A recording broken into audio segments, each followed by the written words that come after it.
বন্ধুরা, আজকে আমার রেসিপি সরু চাকলি। পৌষ পার্বণ চলে গেলেও আমরা সারা শীতকাল পিঠে পুলি পায়েস খেয়ে থাকি। সরু চাকলিও সেরকমই একটি পিঠে রেসিপি।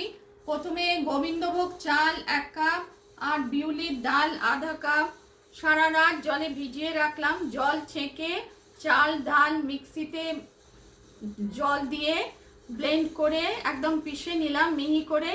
তারপর অন্য বাউলে মিশ্রণটা রাখলাম আর একটু জল দিয়ে মৌরি নুন দিয়ে আবার একটু ফেটিয়ে নিলাম।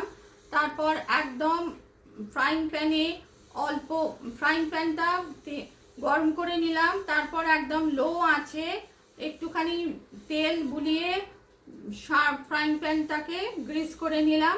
তারপর সরু চাকলি হাতায় করে মিশ্রণটা দিয়ে এপিট ওপিট ভেজে তৈরি করলাম সরু চাকলি। একটুখানি স্ট্যান্ডিং টাইমে 2 মিনিট সেকে নিয়েছিলাম। আর গুড়ের সঙ্গে তৈরি হলো সরু চাকলি। রিফাইন অয়েলে অল্প একটু দিয়েছিলাম। তারপর এপিট ওপিট সেকে আর গুড়ের সঙ্গে পরিবেশন করলাম। রেসিপি পছন্দ হলে লাইক করবেন, চ্যানেলটিকে সাবস্ক্রাইব করার অনুরোধ রইল। সরু চাকলি।